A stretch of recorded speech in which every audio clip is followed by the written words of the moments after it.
नमस्कार साथियों। आप सभी का एबीबी लर्निंग हब के ऑनलाइन प्लेटफॉर्म पर हार्दिक स्वागत है। तो अपने कर रहे हैं अपने 10th क्लास पाठ नंबर 3 धातु और अधातु।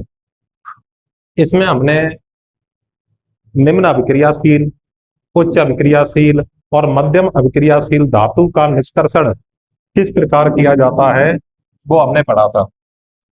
आज अपने पढ़ेंगे आगे।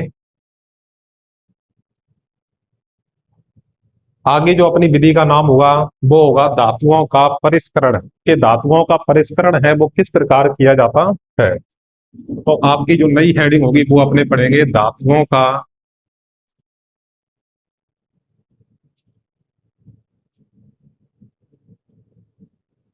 परिष्करण।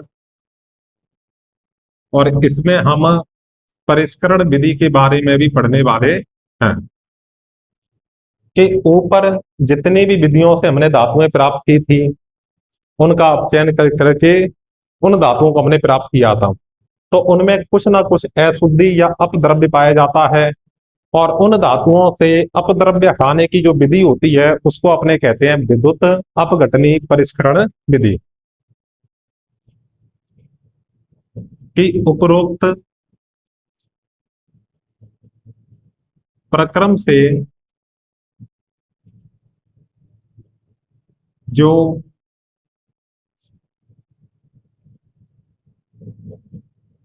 धातुएं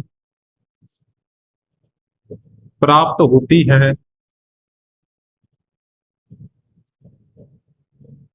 उनमें कुछ ना कुछ मात्रा में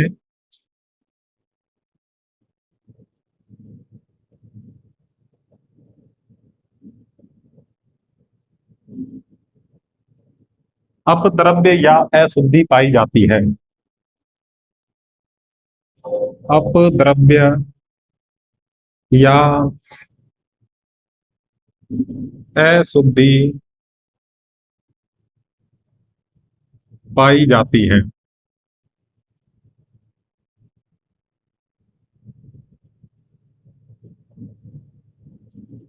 और धातुओं से अपद्रव्य या अशुद्धि को हटाने की जो विधि है, जो लास्ट प्रोसेस होती है उसको अपने क्या बोलते हैं? विद्युत अपघटनी परिष्करण विधि बोलते हैं।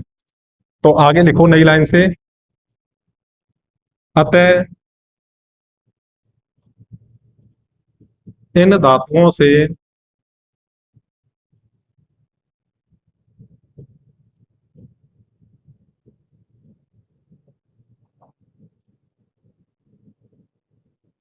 अपद्रव्य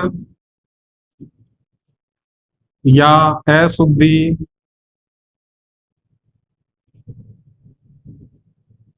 हटाने की विधि को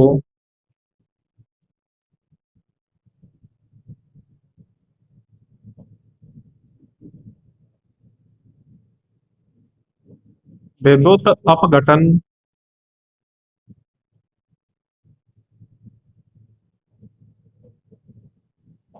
अपघटनी परिष्करण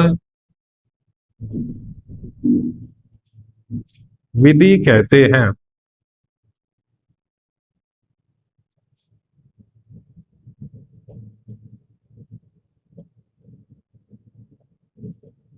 तो धातुओं से अपद्रव्य या अशुद्धि को हटाने की विधि है वो क्या कहलाती है? विद्युत अपघटनी परिष्करण विधि कहलाती है। तो अब आपकी जो हेडिंग होगी वो होगी विद्युत अपघटनी परिष्करण विधि। विद्युत अपघटनी परिष्करण विधि। देखो इसमें तीन प्रकार की चीजें ली जाती हैं। एक तो एनोड, कैथोड और विद्युत अपघटन। कि एनोड के रूप में तो अपने अशुद्ध धातु को लेते हैं, कैथोड के रूप में शुद्ध धातु की पतली परत को लिया जाता है और विद्युत अपघटन के रूप में लवण विलयन का प्रयोग करते हैं। तो इनमें कौन कौन सी धातुओं का पृथक्करण किया जाता है? जैसे कॉपर, टिन। चलो कॉपर का प्रतीक लिख लो साथ साथ में। कॉपर का हो जाएगा Cu। टिन वो होगा अपने Sn। ये हो जाएगा अपने tin Sn। Zinc Zn। Nickel या निकल बोल देते हैं Ni। और अपने बात करें सिल्वर और गोल्ड।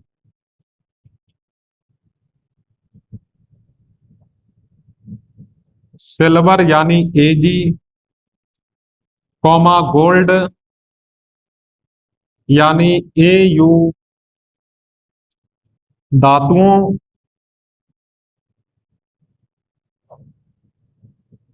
धातुओं से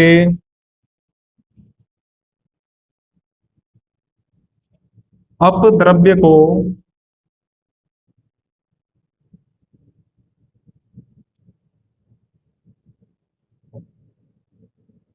इसी विधि या विद्युत अपघटनी परिष्करण विधि द्वारा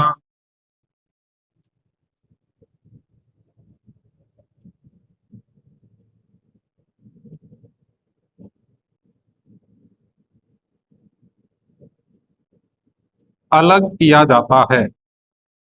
अलग किया जाता है।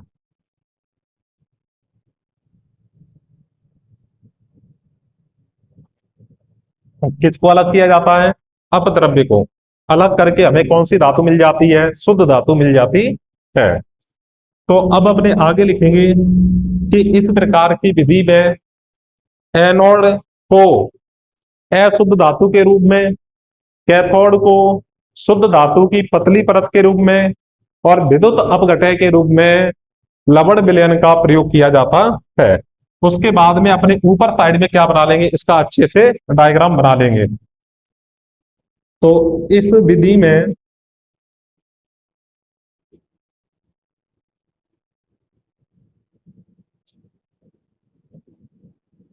एनोड के रूप में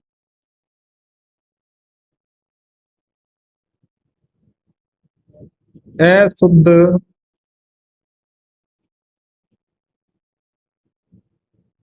धातु को, कॉमा कैथोड के रूप में अपने दो सिरे होते हैं एनोड के। सर एनोड कौन सा होगा कि जो प्लस सिरा होगा उसको एनोड बोलते हैं। कैथोड कौन सा होगा जो माइनस सिरा होता है उसको कैथोड बोलते हैं। कि सर ये माइनस और प्लस कौन से होते हैं, तो वो मैं आपको डायग्राम के थ्रू बताऊंगा। तो एनोड के रूप में अशुद्ध धातु को, कैथोड के रूप में शुद्ध धातु की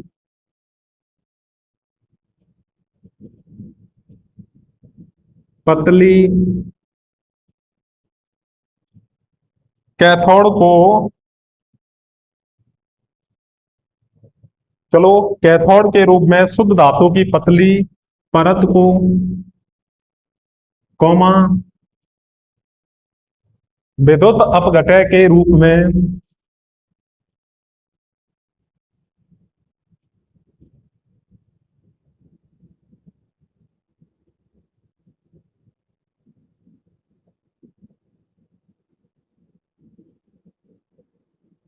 लवण विलयन का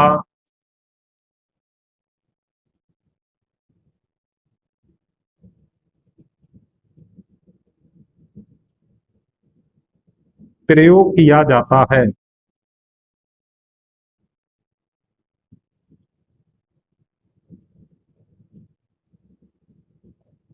तो इतना आप एक बार लिख सकते हो या आप इसका स्क्रीनशॉट ले सकते हो।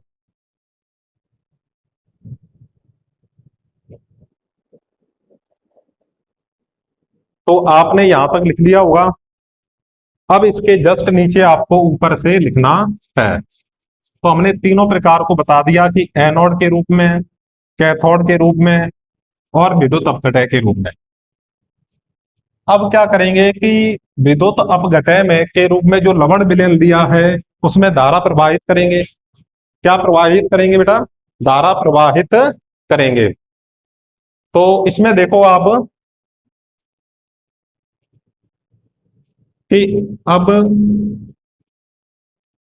अपनी लैंग्वेज में आप लिख सकते हो, पर आपको पता होना चाहिए कि अब विद्युत अपघटय में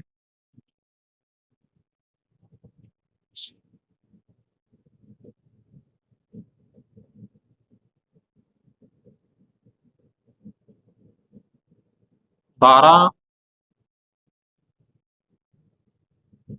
प्रवाहित की जाती है। तो एनोड पर स्थित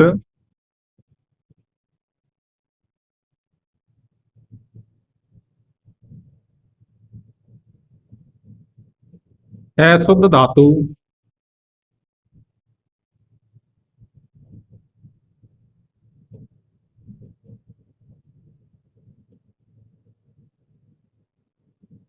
विलयन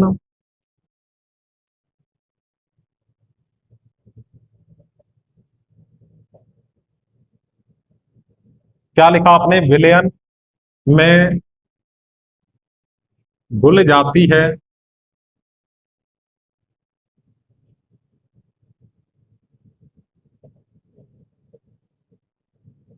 उतनी ही मात्रा में शुद्ध धातु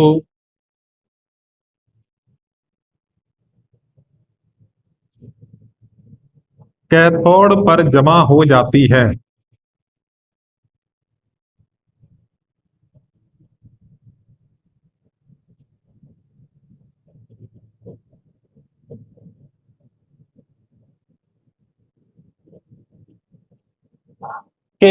और इसमें विलय अशुद्धि विलयन में घुल जाती है, लेकिन अविलय अशुद्धि, चलो अपने नई लाइन से लिखते हैं कि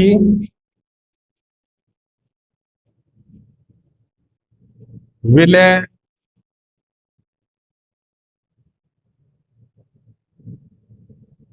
अशुद्धियां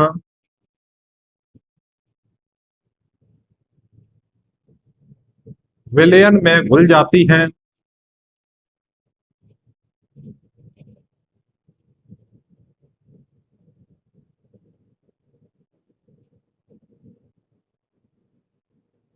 तथा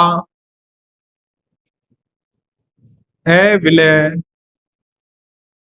विलय का मतलब उसमें घुल जाए, ठीक है, तथा अविलय अशुद्धि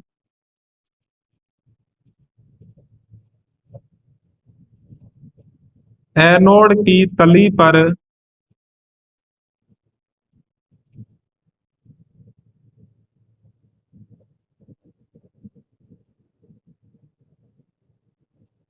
जमा हो जाती है,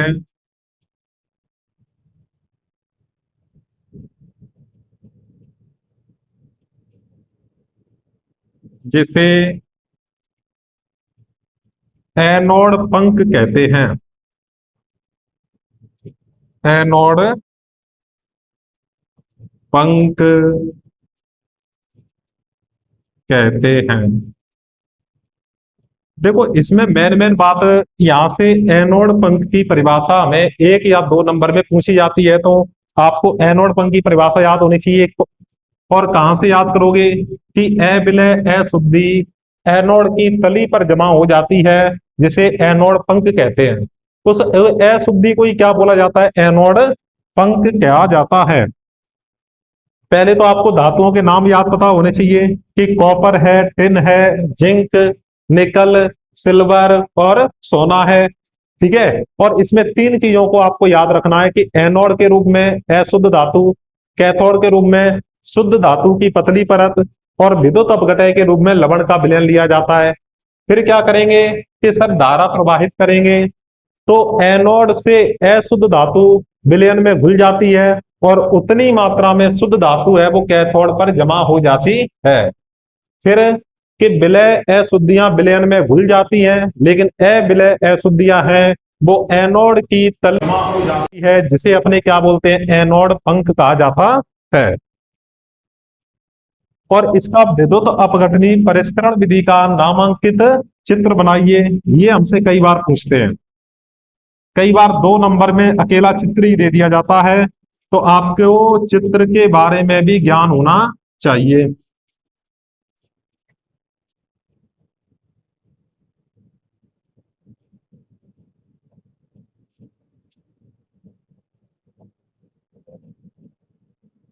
तो अपने यहाँ पे उसका डायग्राम है वो बना लेते हैं।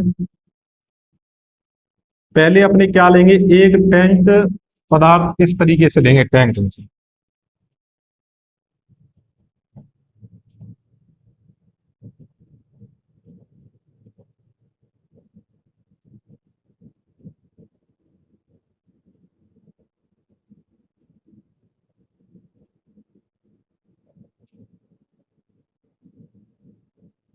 ये क्या लिया हमने, टैंक ले लिया, और इसमें 2 धातु की प्लेटों को लिया जाता है।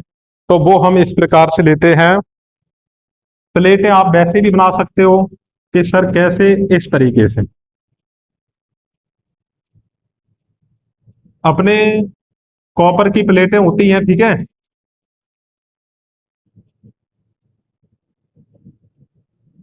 और एक मैं इस तरीके से ट्राइंगल शेप के अंदर ऐसे रेक्टेंगल शेप में ऊपर नीचे करके ऐसे बना सकता हूं। और इनको मैं तांबे के तार के द्वारा इस प्रकार जोड़ा जाता है। यहाँ पे एक तो लगा देंगे अपने स्विच, और एक बैटरी का प्रयोग करेंगे, और छोटी लाइन से स्टार्ट करेंगे, फिर बड़ी लाइन, फिर छोटी, बड़ी, छोटी, बड़ी, छोटी, और ये बड़ी लाइन, और इसको इस प्रकार से जोड़ दिया जाता है। तो आप इतना साथ साथ में बना सकते हो। पहले देखो, छोटी लाइन है वो हमेशा माइनस की होती है, और बड़ी लाइन है वो हमेशा किसकी होती है, प्लस की होती है। और धारा हमेशा धन सिरे से ऋण सिरे की ओर प्रवाहित होती है। तो ये प्लस हो जाएगा, और ये वाला ऑटोमेटिक क्या हो जाएगा, माइनस हो जाएगा। और ये स्विच जैसे बटन होता है ऑन या ऑफ करने का, उसी प्रकार से ये स्विच होता है। अब इसमें आप देख के ये बता सकते हो कि इसमें कैथोड कौन सा होगा और एनोड कौन सा होगा। कि जब मैंने एनोड लिखाया था तो उसकी ब्रैकेट में क्या लिखाया था, प्लस। तो प्लस वाले को अपने एनोड बोलते हैं, और माइनस वाले को कैथोड। तो ये हो जाएगा एनोड, और इसे बोला जाएगा कैथोड। इसको अशुद्ध धातु के रूप में लेते हैं। जब इसमें विद्युत धारा प्रवाहित की जाती है तो अशुद्ध धातु है वो विलयन में घुल जाती है। कॉपर की है तो इसमें लिख देंगे अपने Cu2+ जमा निकल गई, और उतनी ही मात्रा में शुद्ध धातु है वो कैथोड पर जमा हो जाती है, कि Cu वही 2+ होगा। इसको अपने बोलेंगे कुंजी, और ये होती है, एक बना दे तो वो होता है सेल, और बहुत सारे ऐसे जोड़ दिए जाए तो वो क्या बन जाता है, बैटरी। और ये वाला क्या होगा, विद्युत अपघटय के रूप में क्या लेते हैं, लवण का विलयन। लवण का विलयन लेते हैं। विलय अशुद्धियां विलयन में घुल जाती हैं, लेकिन जो अविलय अशुद्धि होती है वो एनोड की तली, तली का मतलब होता है नीचे, यहां पर इस प्रकार से जमा हो जाती है। और इसी को अपने क्या बोलते हैं, एनोड पंख बोला जाता है। क्या बोला जाता है इसको, एनोड पंख। तो आप इतना बना सकते हो। लवण विलयन के रूप में अपने कॉपर सल्फेट का लेते हैं, तो हम यहां पे लिख सकते हैं अम्लीकृत कॉपर सल्फेट का विलयन।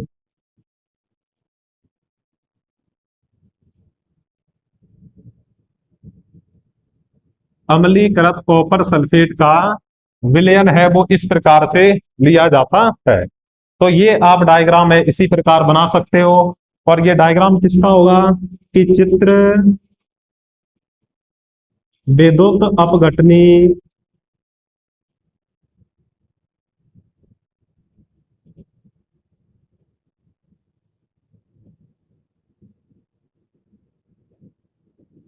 परिष्करण विधि, विद्युत अपघटनी परिष्करण विधि का ये आपका क्या है डायग्राम बना हुआ है, इसे आप बना सकते हो। इसके बाद में अपने करेंगे क्या क्षारण के बारे में कि क्षारण किसे कहते हैं।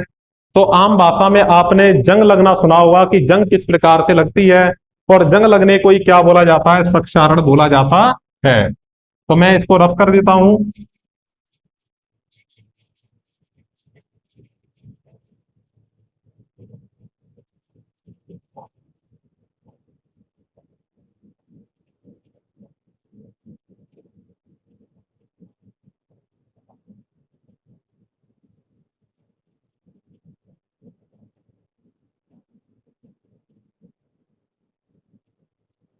अब मेरे साथ में आप पढ़ेंगे क्या क्षारण।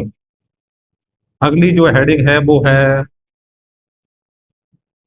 क्षारण, और इसी को बोला जाता है कोरोजन या जंग लगन।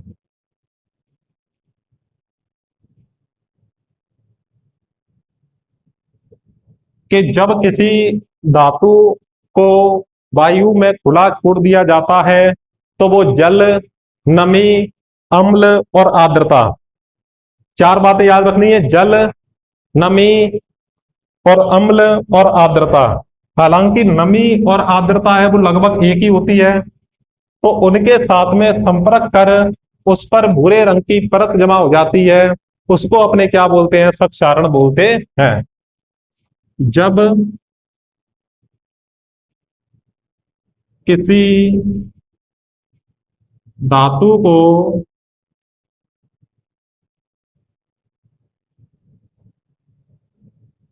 वायु में, चलो वायुमंडल लिख देता हूं मैं, वायुमंडल में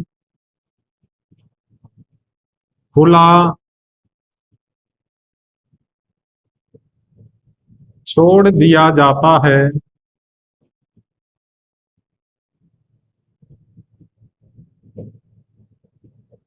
तो वह धातु वातावरण में उपस्थित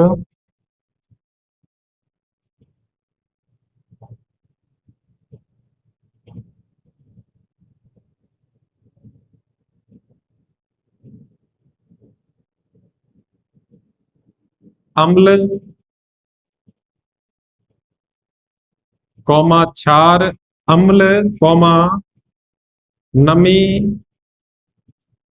जल और आर्द्रता के साथ अभिक्रिया कर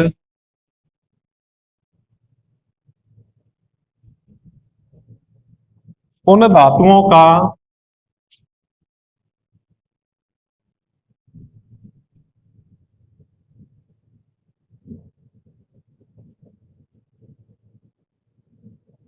रंग परिवर्तित हो जाता है। रंग परिवर्तित कह दो या वो भूरे रंग की हो जाती है, रंग परिवर्तित या भूरा रंग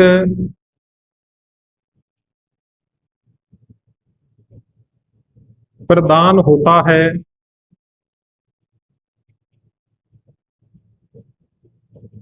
इस प्रक्रिया को